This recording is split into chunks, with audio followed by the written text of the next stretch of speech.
Estou aqui com o doutor Danilo Pereira, advogado do agro, que é especialista na defesa do produtor rural.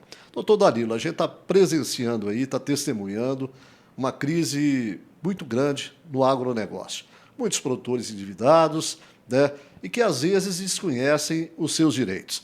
E a gente está aqui para que o senhor possa prestar esses esclarecimentos. Não é nenhuma novidade que os produtores rurais vêm enfrentando uma crise financeira de grande relevância. Essa crise, Sanaré, ela é causada em decorrência das variantes climáticas, onde, nos últimos 4, 5 anos, o produtor passou a conviver com um volume pluviométrico cada vez menor e altas temperaturas. E esse fato faz com que o produtor tenha, ano a ano, a frustração da sua safra. É importante lembrar que parte da produção ela é subsidiada pelos bancos através do custeio.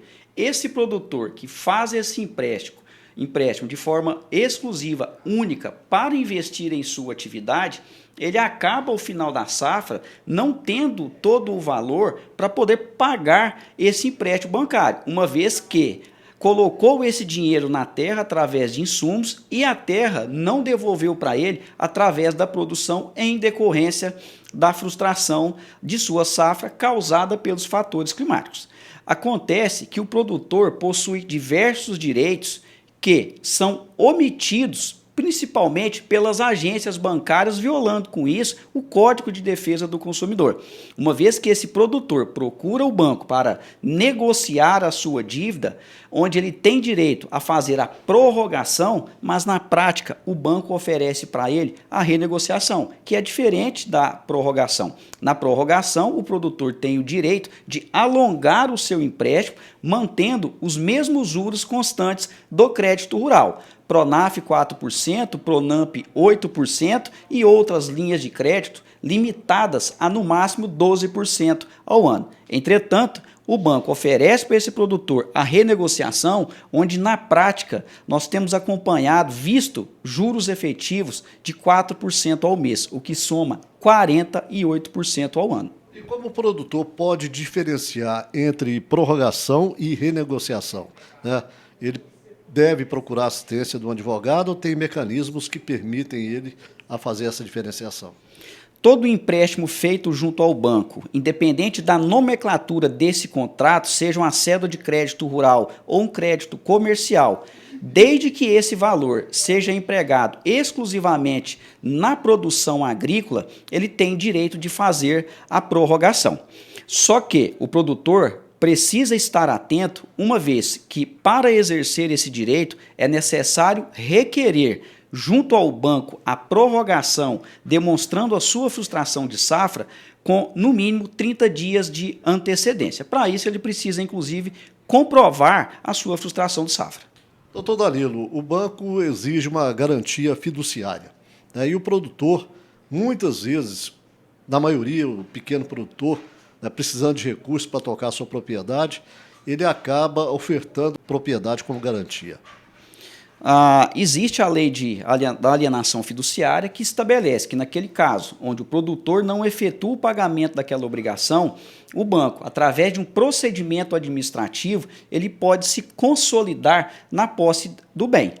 Entretanto, a Constituição Federal, ela veda a expropriação, a penhora efetiva da pequena propriedade rural. A pequena propriedade rural é aquela composta por até 4 módulos fiscais, e esse módulo ele varia de uma região para outra. Na região de patrocínio, o módulo fiscal equivale a 40 hectares. Nesse sentido, a pequena propriedade rural, assim sendo, de até 160 hectares, ou seja, 4 módulos fiscais, ela é considerada impenhorável.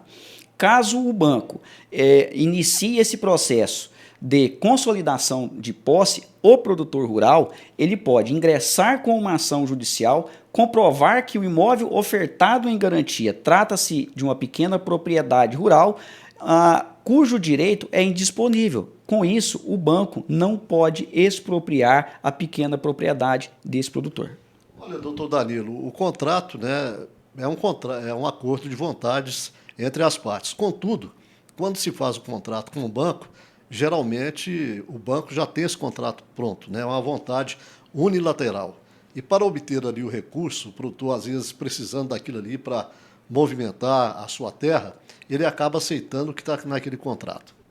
Geralmente, os produtores rurais, eles são especialistas por excelência em produzir alimentos, para alimentar a nossa sociedade e o mundo de um modo geral.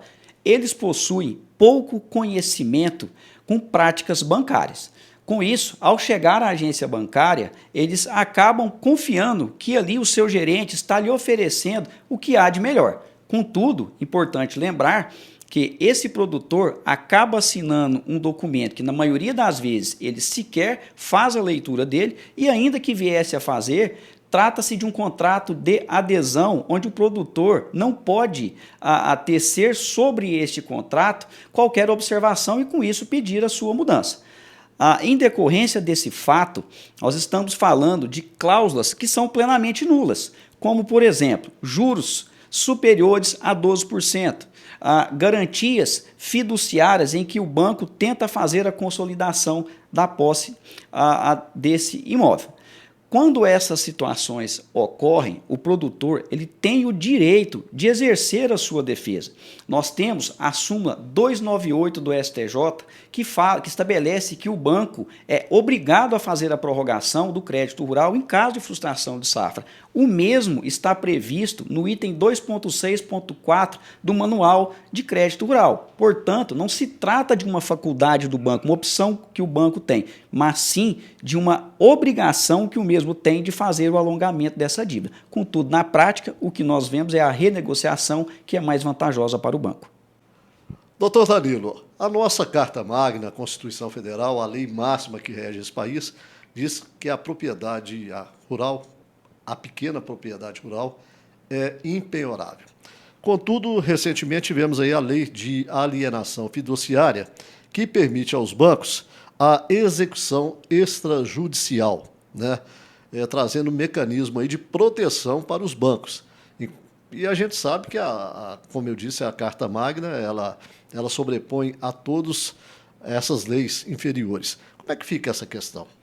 Bom, de fato, nós temos a lei de alienação fiduciária que permite ao banco, em caso de inadimplência do devedor, promover os atos expropriatórios através da execução extrajudicial, diretamente através do cartório. Contudo, a Constituição Federal, que como você bem colocou, é a nossa Carta Magna, ela estabelece a impenhorabilidade da pequena propriedade rural. Muito embora nós tenhamos a lei de alienação fiduciária que estabelece esse direito do banco, essa prerrogativa ela não se aplica em se tratando da pequena propriedade rural, uma vez que a Constituição está acima da lei de alienação fiduciária, de modo que a pequena propriedade rural, composta por até 4 módulos fiscais, ela não pode ser objeto de expropriação. Importante destacar que esse direito do produtor rural, ele não corre de forma automática. É necessário que o produtor que esteja passando por essa situação, ele exerça o seu direito através de um advogado de sua confiança que irá ajuizar a ação necessária para suspender esse procedimento de execução extrajudicial, enquanto ele tem a oportunidade de comprovar também de forma judicial que se trata de uma pequena propriedade rural que é, portanto, impenhorável. Bom, o senhor já disse aí, em parte de sua resposta, né, alguns meios de proteção. Fora esses que você já salientou, já enumerou, quais outros poderia elencar? Sim. Estando o produtor passando por um momento de crise financeira, ele tem o direito de ingressar com uma ação judicial requerendo o alongamento ou prorrogação dessa dívida, mantendo-se os mesmos encargos. Do mesmo modo, ele pode se defender de uma execução extrajudicial em que esteja correndo o risco de perder a sua terra para o banco. Contudo, caso o banco tenha ingressado com a ação judicial de execução, o produtor pode, através dos embargos à execução, alegar todos os direitos que possui e, com isso, proteger aqueles bens que são estabelecidos pela lei como impenhoráveis. Olha, o doutor Danilo Pereira vem exercendo um papel social muito importante, que é levar essas informações através das suas redes sociais, através do patrocínio online, principalmente através dessa entrevista, e visitando os conselhos comunitários rurais. Evidente, doutor Danilo, que isso não é uma consulta, né? Para uma consulta, a pessoa tem que vir aqui no seu escritório, que fica localizado no centro da cidade. Exatamente, na cidade de Patrocínio, na rua Bernardo Guimarães, 419. E o curioso, Sanarelli, é que em todas as nossas palestras, ao levar as informações para os produtores, a maioria desses produtores acabam nos dando um feedback de que não sabiam dos direitos que possuem. Esses direitos estão previstos na própria Constituição, em várias outras leis esparsas. Contudo, esse direito não corre de forma automática. É necessário que o produtor rural exerça seu direito. Nós conversamos com o advogado especialista do agro, doutor Danilo Pereira. Muito obrigado. Eu que agradeço a oportunidade e estou sempre à disposição do Patrocínio Online e também dos nossos produtores rurais.